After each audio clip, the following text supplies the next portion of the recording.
Nuevamente, bienvenidos a esta Escuela de Verano de Potencia 2024 organizado por la Unidad Guadalajara del Sinvestaf.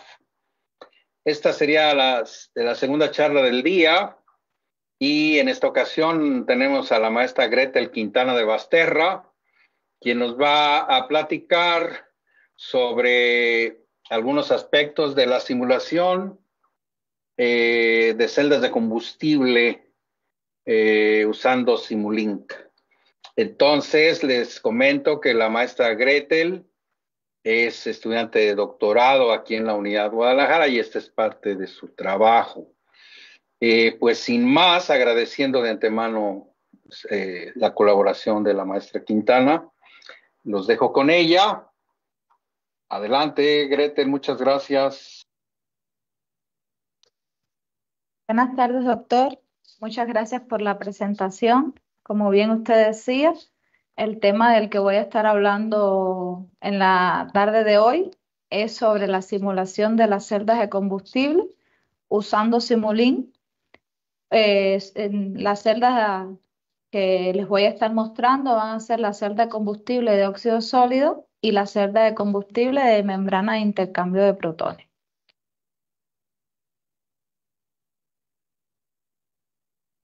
Primeramente, podemos comenzar diciendo que la celda de combustibles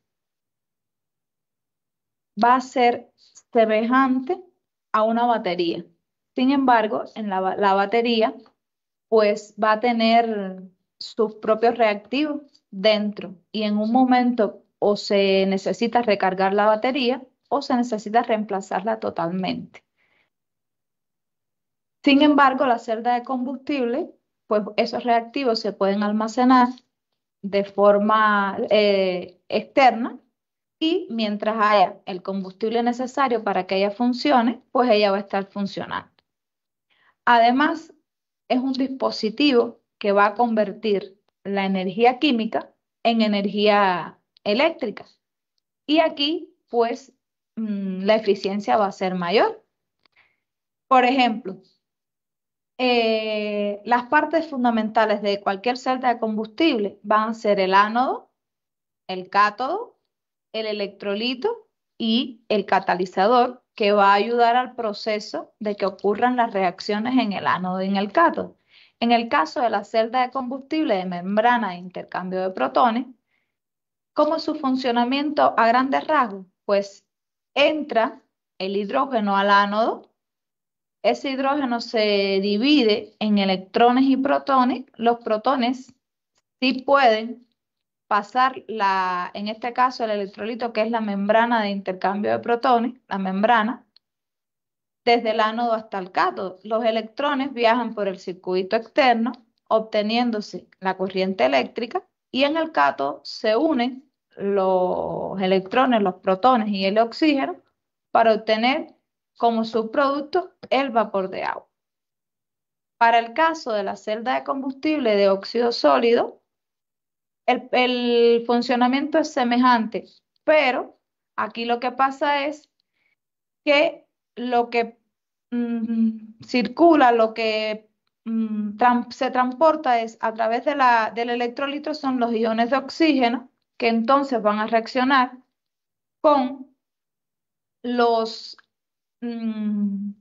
iones de hidrógeno en el ánodo para obtener agua.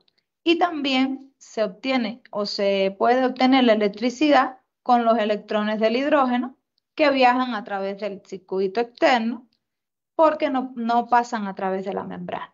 Entonces, ¿cuál va a ser el funcionamiento de la celda de combustible? Pues que tienes un combustible que va a tener reacciones en el ánodo, vas a tener un oxidante en el cátodo, que también van a ocurrir reacciones, y se va a obtener electricidad en ese proceso de convertir la energía química a energía eléctrica.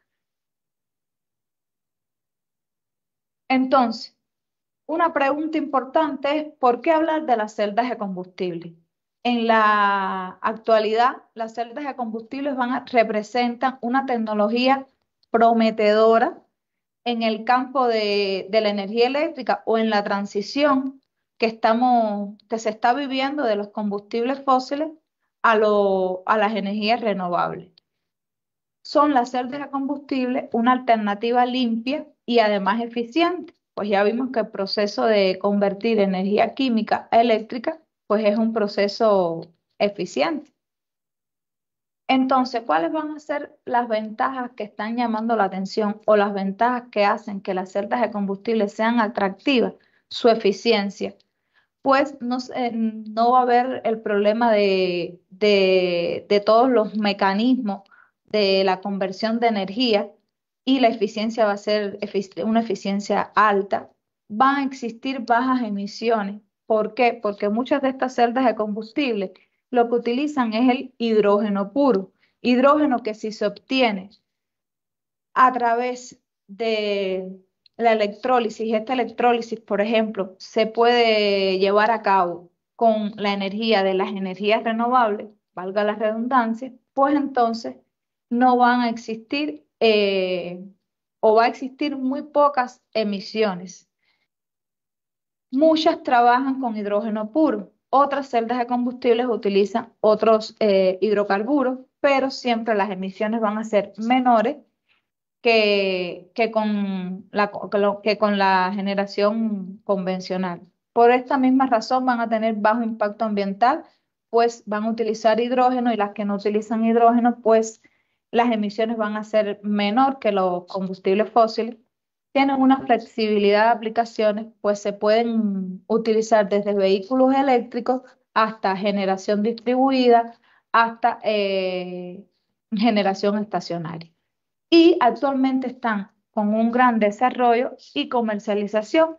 Se han ido mejorando los catalizadores, se han ido tratando de buscar variantes y soluciones para que los catalizadores caros puedan pues, obtenerse de forma más barata o hacer combinaciones.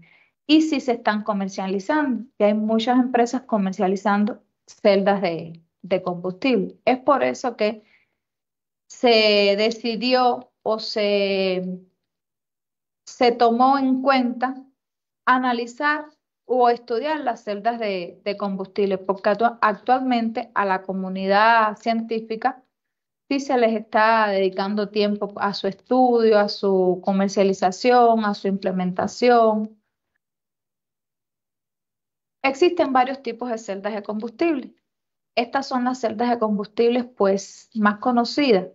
Por ejemplo, está la celda de combustible de metanol directo, que, como ya dije, van a ser siempre las celdas de combustible una opción más limpia que utilizar combustible fósiles. Pero esta celda de combustible, por ejemplo, tiene el problema que cuando se oxida el metanol, se produce dióxido de carbono. Y sí va a ser la emisión en menor cantidad, pero, por ejemplo, la celda de combustible que utiliza hidrógeno puro, que en este caso podemos mencionar que es la celda de combustible de membrana de intercambio de protones, llega a ser más atractiva que la de metanol directo. Además, el metanol puede llegar a ser costoso o es costoso.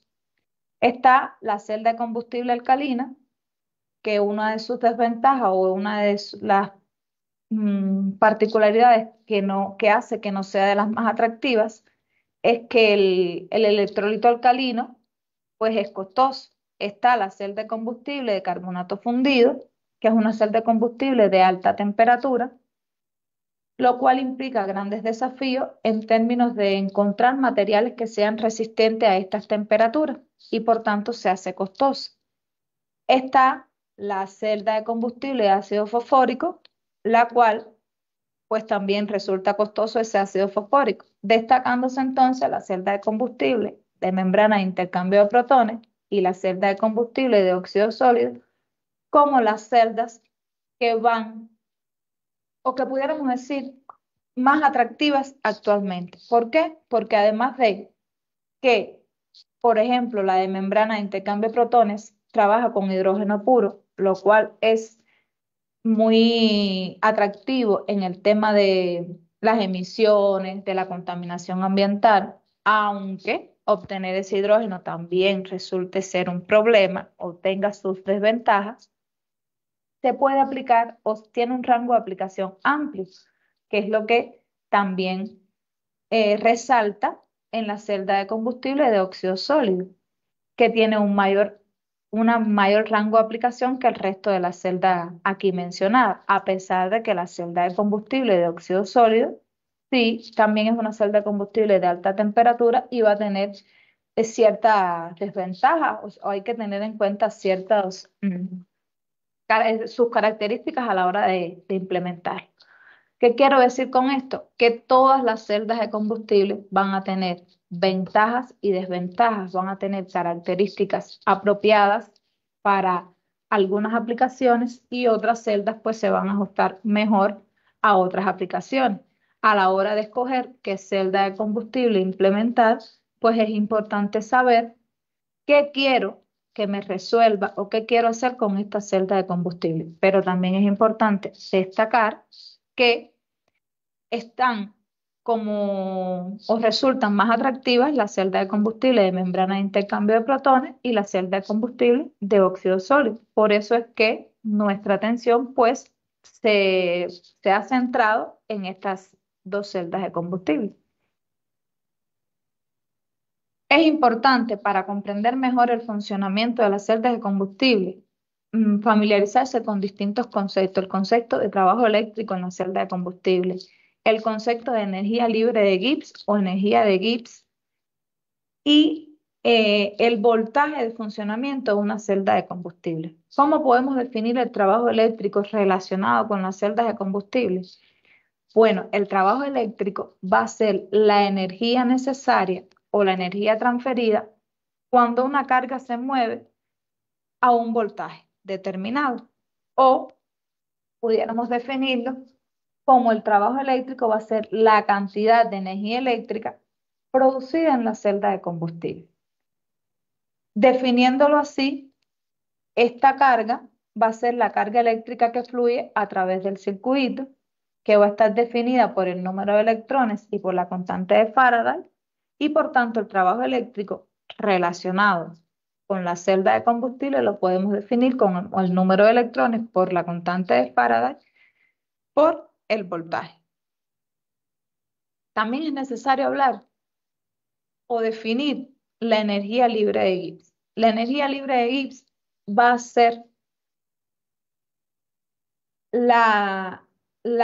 o se puede definir como la disponibilidad de energía para realizar trabajo eléctrico en la celda de combustible. Es por eso que podemos definir la energía libre de Gibbs igual al trabajo eléctrico. La energía libre de Gibbs se le puede llamar energía libre de Gibbs, energía de Gibbs, y se define con la letra G. Ahora, no solamente ese es el concepto o no solamente esa es la definición o la forma de calcular la energía libre de Gibbs. También es una medida termodinámica que va a relacionar tanto la entalpía como la entropía. La entalpía va a ser o va a representar la cantidad total de energía que hay en un sistema. Se representa por la letra H y se mide en Joule. Y la entropía pues va a ser la medida de la cantidad de desorden o de aleatoriedad de un sistema. Se va a representar por la letra S y se mide en Joule por Kelvin. Y esto va a ser a una temperatura constante, la temperatura de operación de la celda. Además de eso, pues también podemos calcular o se puede calcular la energía libre de Gibbs como la energía libre de Gibbs de los productos menos la energía libre de Gibbs de los reactivos en cualquier reacción química. Es decir, que teniendo la reacción química, yo puedo calcular la energía libre de Gibbs y a su vez estoy calculando el trabajo.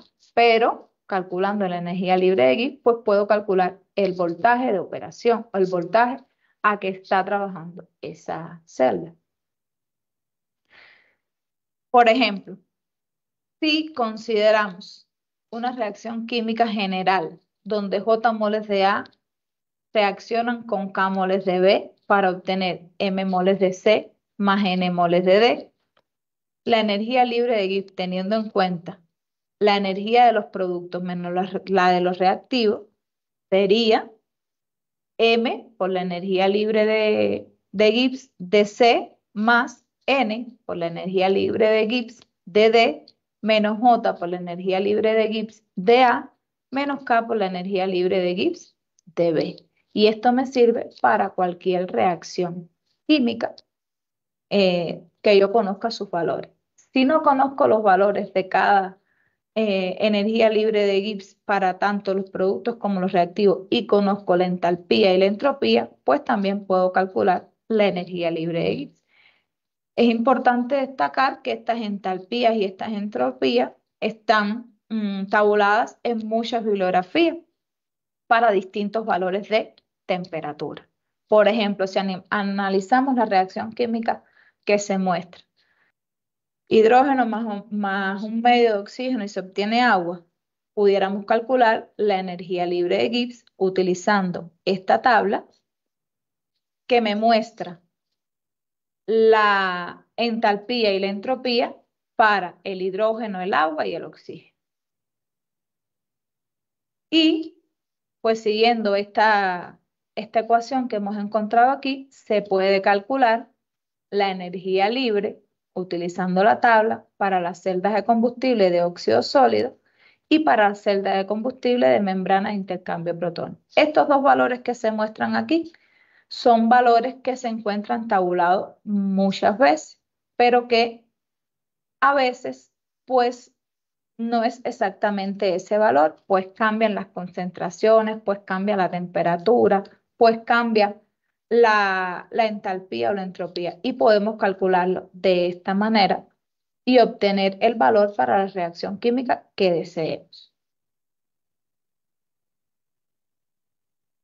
Entonces, si ya tenemos la energía libre de Gibbs calculada, pues puedo calcular el voltaje. Este voltaje se le llama voltaje estándar sin carga, que para el caso de la celda de combustible de óxido sólido va a ser de 1,19 y para el caso de la celda de combustible de membrana de intercambio de protones va a ser de 1,29 o 1,3. También lo encontramos muchas veces en muchos artículos, esos valores que utilizan esos valores.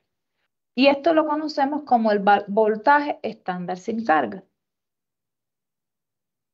Pero la energía libre de Gibbs no solo se ve afectada por la temperatura. Veíamos que para un valor determinado de temperatura, pues hacíamos todos los cálculos mencionados y podíamos obtener la energía libre de Gibbs por el método que deseáramos o por el método que tuviéramos los datos, ¿no? La energía libre de Gibbs también se ve afectada por las variaciones en la presión. Esto es más difícil de cuantificar, pero no menos importante. Y entonces, a toda reacción química está asociada una actividad de los reactivos y los productos, que no es objetivo de esta investigación. ¿Qué nos interesa de este término de actividad? Que es proporcional a la presión. Y que entonces, en la celda de combustible, que es lo que estamos analizando, entonces la afectación de la presión la vamos a ver o la afectación de la actividad, nosotros nos va a interesar en el tema de celdas de combustible, verla lo correspondiente a la presión. Entonces, si la energía libre de Gibbs afectada o cuando se ve afectada por la actividad de reactivos y productos, se puede definir así y la actividad es proporcional a la presión, entonces nosotros podemos definir que el voltaje para cuando se afecta la energía libre de Gibbs por cambios o variaciones en la presión se va a definir cómo se muestra. Y esto lo conocemos como voltaje de Neve o es una de las formas de presentar en que se puede presentar el voltaje de Neve.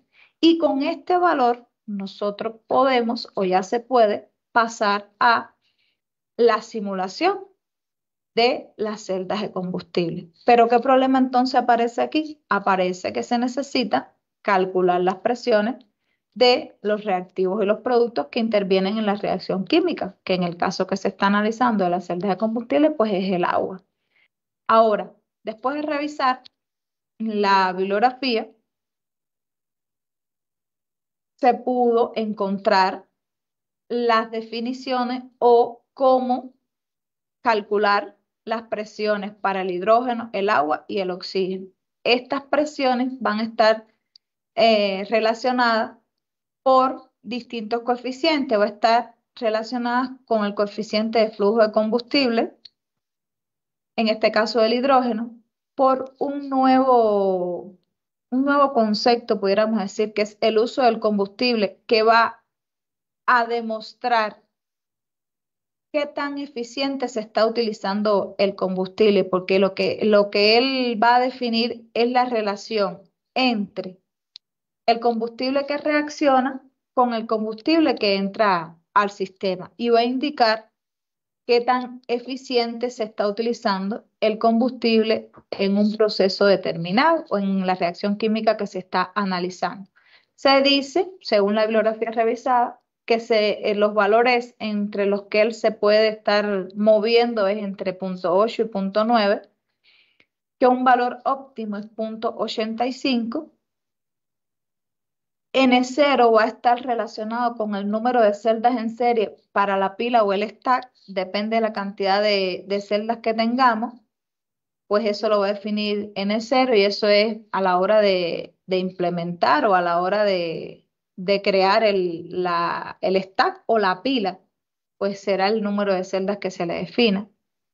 KR va a ser una constante que va a estar determinada por ese número de celdas, lo demás va a ser por constante, la constante molar del hidrógeno, la constante molar del oxígeno y la constante molar del agua, pues van a estar relacionadas para calcular las presiones, el tiempo de respuesta y un coeficiente que va a ser el coeficiente de relación del hidrógeno a oxígeno, que este coeficiente se dice que un valor óptimo, según la bibliografía consultada, es 1.145, que es un valor óptimo para evitar daños en el electrolito por la diferencia de presiones entre los dos gases, entre el oxígeno y el hidrógeno. Entonces, el valor típico que se utilizó para modelar la celda, pues es 1.145.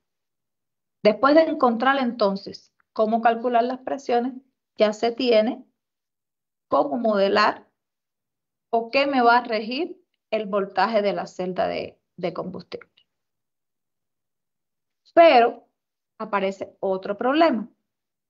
Ese voltaje no es el valor real o el valor o el verdadero valor, pues se va a ver afectado por distintas pérdidas. Las pérdidas de activación, las pérdidas óhmicas y las pérdidas de concentración.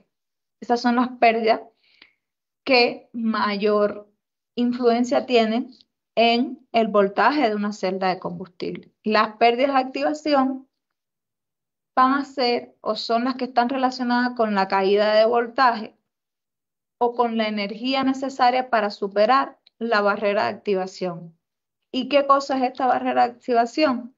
Es la energía mínima necesaria para lograr que ocurran las reacciones químicas, en tanto en el ánodo como en el cátodo. ¿Qué pasa? Que estas pérdidas de activación en las celdas de combustibles de alta temperatura o de temperaturas altas, que en este caso es la celda de combustible de óxido sólido, de las dos que estamos analizando,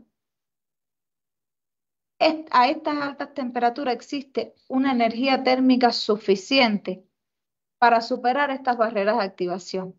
Por tanto, las celdas de combustible de alta temperatura no se ven tan afectadas por las pérdidas de activación.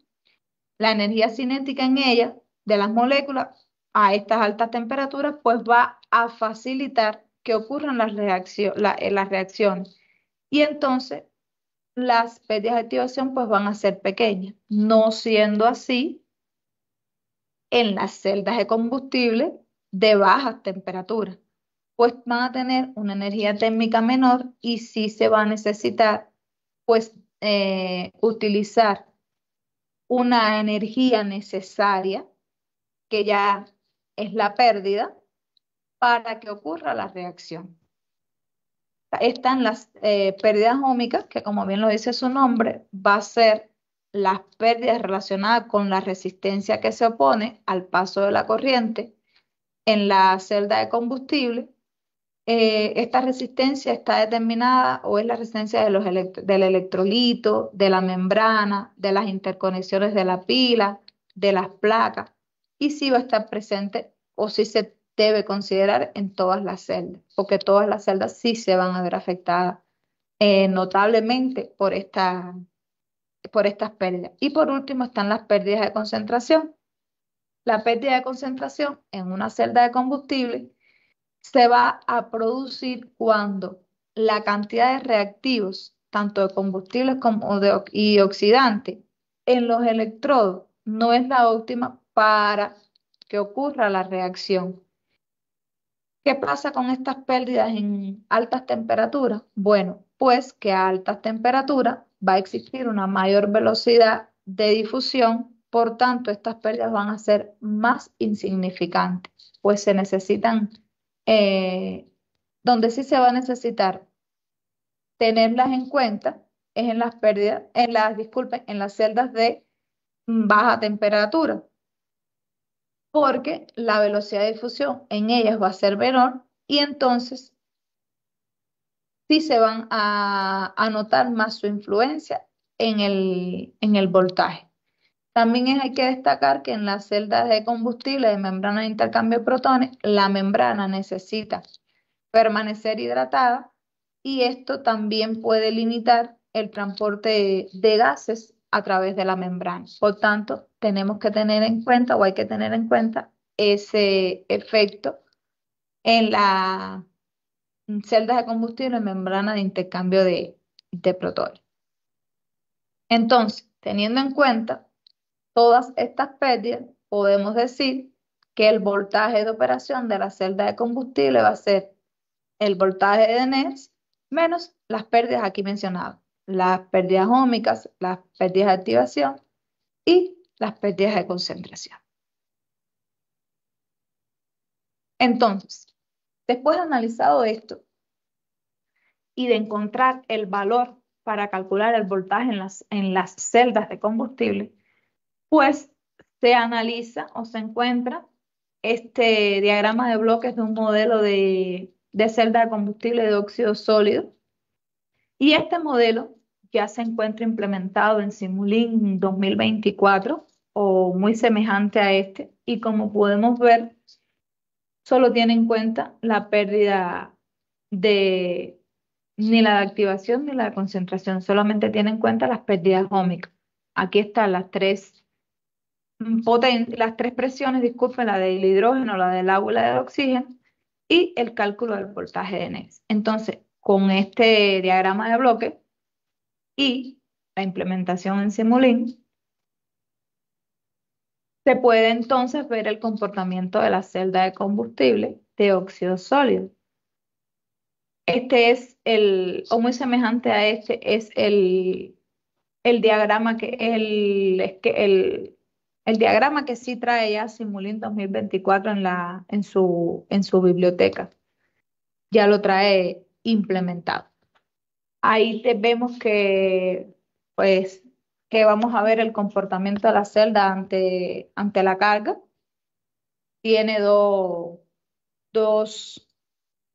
formas de operación, en la posición A o en la posición B.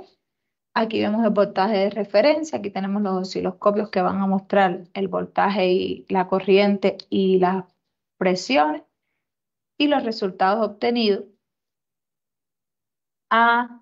Aquí estos son los datos que se le pasaron a ese modelo o los datos con los que cuentan el modelo que se utilizó en Simulink. Aquí vemos que la celda de combustible de óxido sólido, como decíamos, es una celda de alta temperatura. Por tanto, la temperatura de operación va a ser 1273 Kelvin, que es aproximadamente 1000 grados Celsius, una temperatura de operación para estas celdas. Se define una corriente inicial de 10 amperes, la corriente de Faraday, la constante universal de los gases, el voltaje ideal, que como vimos anteriormente se calculó y es 1.18 volt. Este stack va a tener 450 celdas en serie, el valor máximo, mínimo y óptimo de la utilización del combustible, que es punto 9, punto 8, y como les dije, según la bibliografía consultada, el óptimo es punto 85. El valor molar, las constantes, el valor molar para el hidrógeno, el agua y el oxígeno, la respuesta para el tiempo de respuesta para el hidrógeno, el agua y el oxígeno, las pérdidas óhmicas o la resistencia para las pérdidas óhmicas. Estos son valores que se encontraron en la bibliografía consultada. El tiempo de respuesta para el procesador del combustible y, por último, el coeficiente de relación entre el hidrógeno y el oxígeno. Estos fueron los datos que se le pasaron al modelo implementado en Simulink. Y los resultados obtenidos son los que se muestran. Cuando se desconecta carga a los 250 segundos, vemos que, por supuesto, baja el voltaje hasta que logra, al cabo de los 50 segundos, pues volver a establecer el voltaje. En el caso de la corriente, pues ocurre lo contrario. Cuando se cierra el interruptor, se desconecta carga, pues sube la corriente, pero al cabo aproximadamente de los 50 segundos es que puede volver a mantener un valor bastante constante o prácticamente constante de la corriente. Esto es para la posición A del interruptor y esto es para la posición B. Vemos que los comportamientos pues son similares.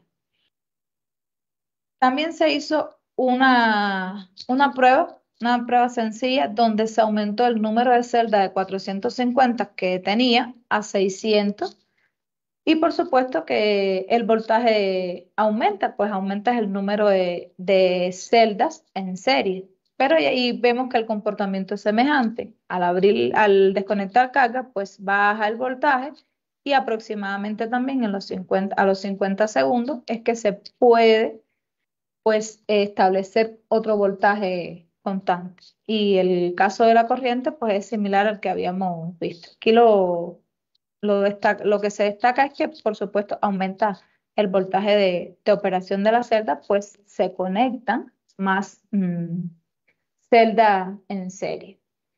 Después de este valor, pues ya no funciona, no se obtienen valores lógicos. Así que si se quisiera implementar de forma práctica este esquema o este stack, pues se comprueba aquí que solamente hasta 600 celdas en serie se pudieran colocar. De igual forma, se implementa en Simulink una celda de combustible de membrana de intercambio de protones, pues teniendo en cuenta lo que ya analizamos anteriormente, que es válido para cualquier celda.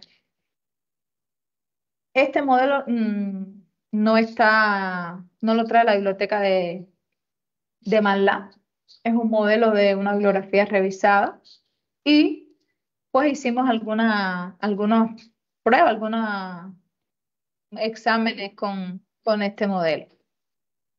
¿Qué pasa con este modelo? Estos son los datos que se le implementaron, que se le pasaron al modelo.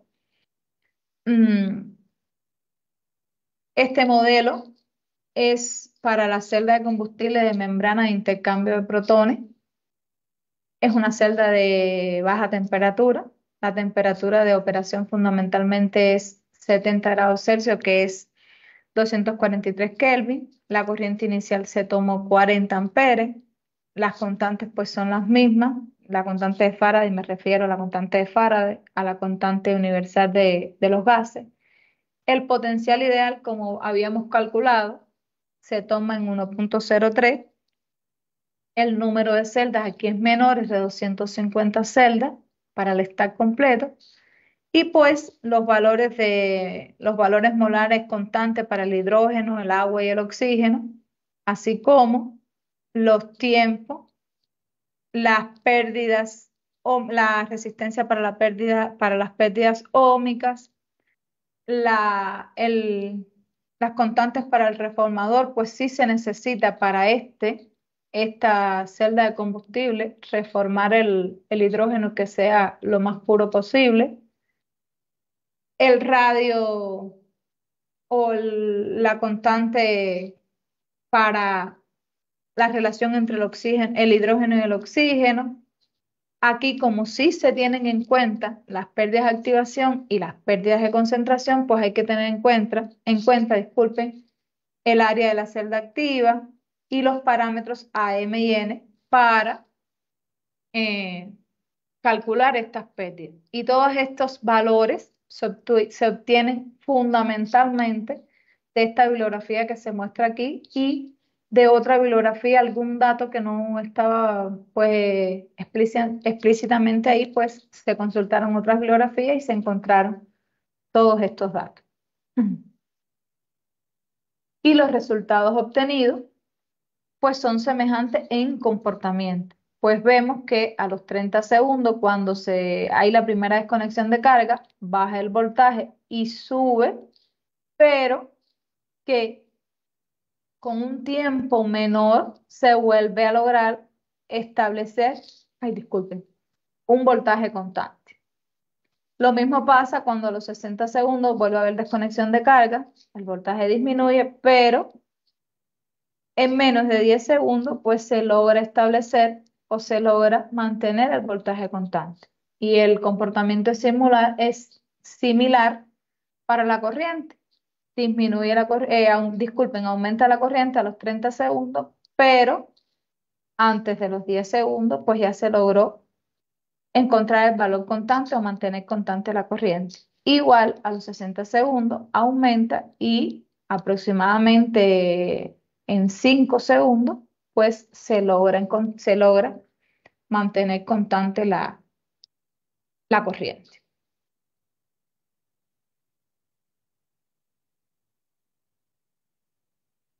¿Qué pasa antes de llegar a las conclusiones? ¿Qué pasa? Ese modelo que se presentó es solamente de la celda de combustible.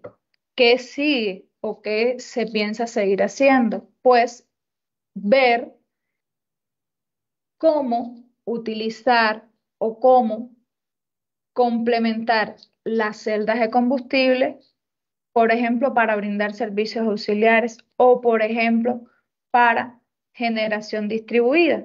Y según lo que se ha ido revisando, pues hay muchas aplicaciones de celdas de combustible ya como en lo relacionado con la generación distribuida, para hospitales, para centros de datos.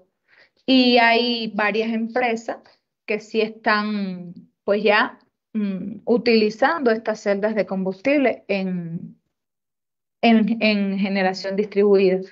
Pero habría que ver todo lo que implica pues un sistema que tenga celdas de combustible, que tenga a ver a qué carga se va a conectar para ver qué tan efectivo, por ejemplo, pudiera ser en el uso de la generación distribuida. Se, ahora mismo sabemos que no podemos prescindir de todos los combustibles fósiles, pero sí se piensa que las celdas de combustible son una opción prometedora con toda esta revolución que está ocurriendo de la transición energética, pues las celdas de combustible es una producción de energía de forma limpia, sin contaminantes, pero que además se pueden aprovechar más las energías renovables. Tal vez no se logre un sistema solamente con celdas de combustible, se necesiten, por ejemplo, complementar las celdas de combustibles con batería para cuando la celda de combustible se esté recargando con su combustible, pues entonces operen las baterías, pero para darle una mayor vida a las baterías, un mayor tiempo de vida que tenga más menos carga y descarga o que no sea tan constante la carga y descarga de la batería para que se puedan utilizar solamente cuando no puede entrar la celda de combustible o, por ejemplo, las celdas de combustible de alta temperatura que necesitan un tiempo para lograr esa elevada temperatura, pues entonces utilizar ahí, por ejemplo, baterías que cubran ese tiempo. Se piensa en una combinación de de varias cosas, no solo celdas de combustible. Y sí es lógico que ir que eliminar los combustibles fósiles no va a ser una tarea fácil, porque además de que se llevan muchos años con ellos, toda la infraestructura, todo lo que hay que nuevo, hay que cambiar las mentes y hay que ver qué hacer, de qué forma lograr pues almacenar la energía de las energías renovables, porque estamos claros que no siempre están presentes las energías renovables, porque cuando no hay viento, pues no va a haber energía eólica, cuando no hay sol, pues no va a haber energía fotovoltaica. Pero sí pensamos, o sí se piensa, que es una alternativa viable el uso de las celdas de combustible. Y bueno, como conclusiones de este trabajo, podemos decir que las celdas de combustible, especialmente las analizadas aquí, que son las de óxido sólido y las de membrana de intercambio de protones, representan una tecnología prometedora para la generación de energía sostenible y óptima en una variedad de aplicaciones, tanto desde vehículos eléctricos hasta sistemas de energía estacionaria. La entropía está relacionada con el desorden y la dispersión de la energía en un sistema, mientras que la entalpía está relacionada con la energía total y el calor asociado a un sistema. Aquí es bueno destacar que la entropía es el desorden o la aleatoriedad que en los gases, mientras más desordenados, mientras mayor sea este desorden, mientras mayor sea esta aleatoriedad, pues puede ser que la energía libre de Gibbs sea menor que cero y esto lo que significa es que va a haber mayor posibilidad de realizar trabajo eléctrico, pues va a ser un proceso espontáneo que no va a necesitar, que él solo va a poder ocurrir, no va a necesitar de factores externos para ocurrir.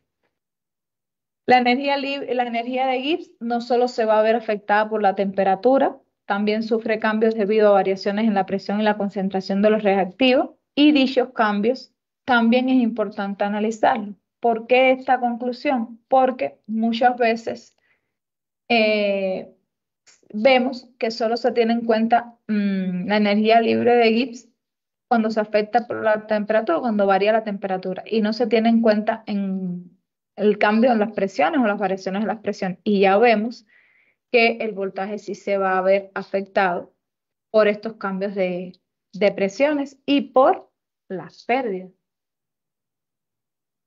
Para calcular el voltaje de funcionamiento en los sistemas de membrana de intercambio de protones, se consideran las pérdidas de activación, las de concentración y las óhmicas.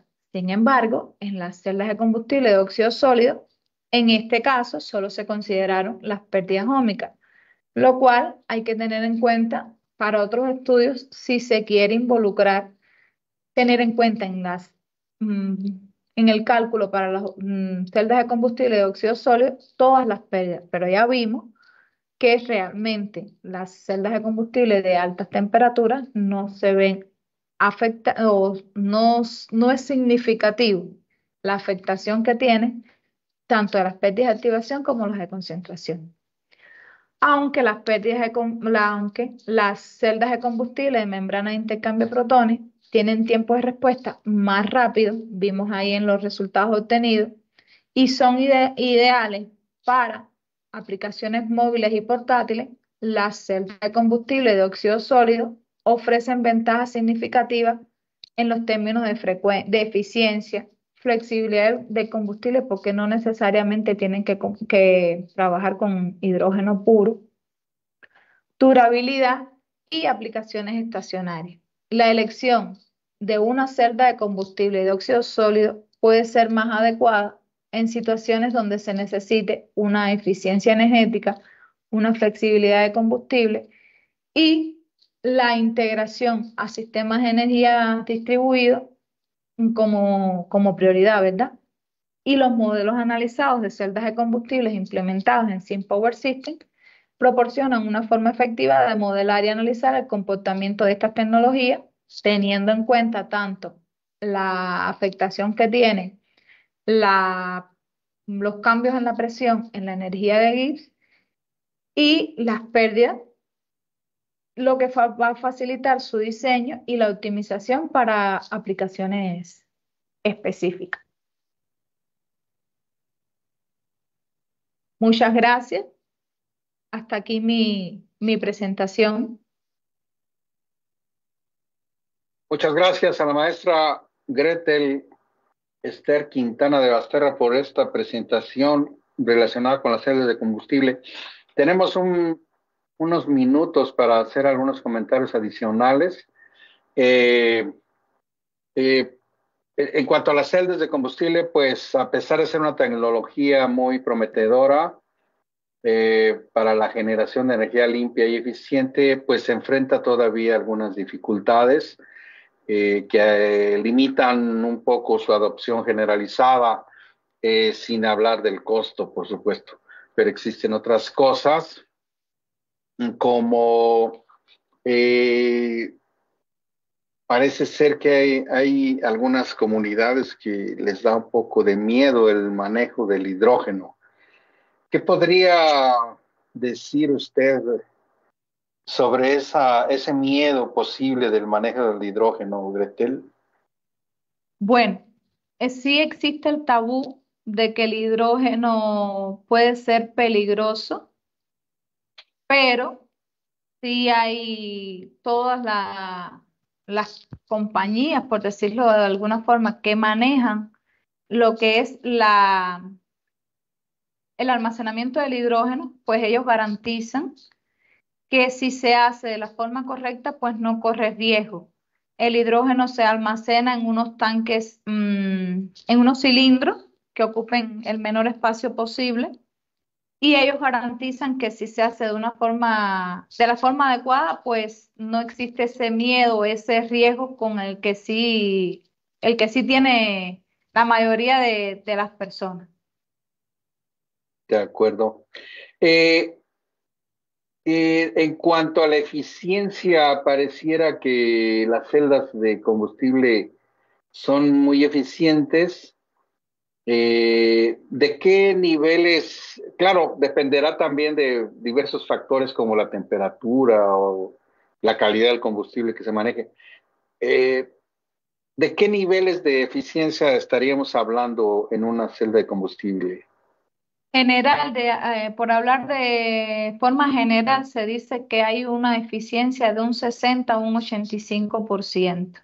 De forma general, unas celdas pues van a ser más eficientes que otras y como usted bien decía, en dependencia de la calidad del combustible, en dependencia del catalizador, pues se logra más o menos eficiencia. Pero sí, sobre todo estas celdas de combustible, pues sí se habla de un 60 a un 85% de eficiencia.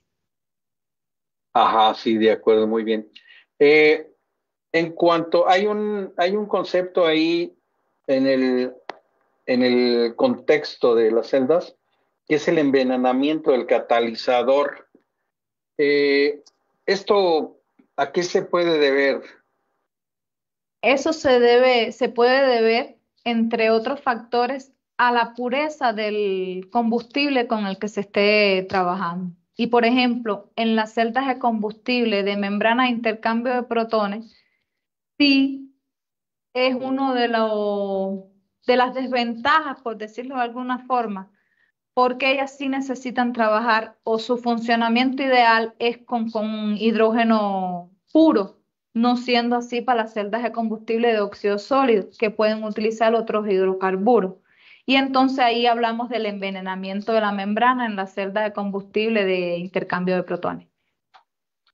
Ok, muy bien. Pues el tiempo se nos ha ido.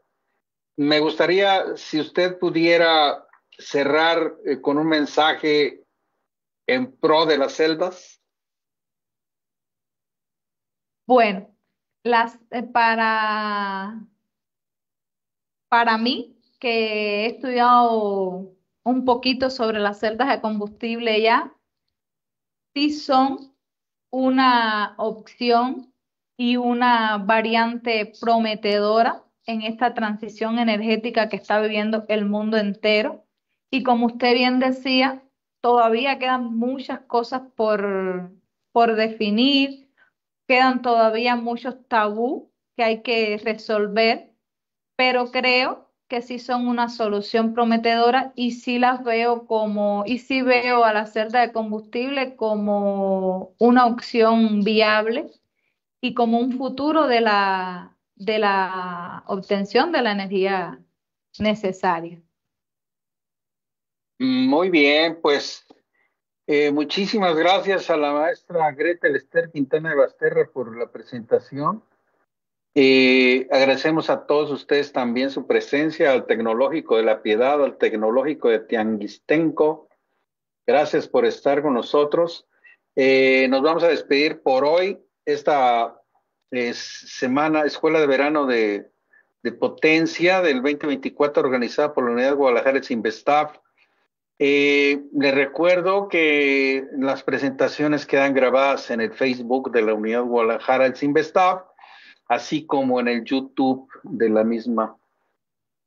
Por favor, compártelas, véalas más adelante, vuélvalas a ver,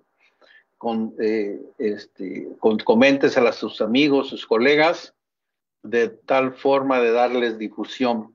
Muchísimas gracias por su presencia a todos. Nuevamente reiterar la presencia de la maestra Quintana, al ingeniero Rogelio por hacer posible esta transmisión por Facebook. Muchísimas gracias. Los esperamos mañana a las 11 de la mañana. Muchas gracias y hasta luego.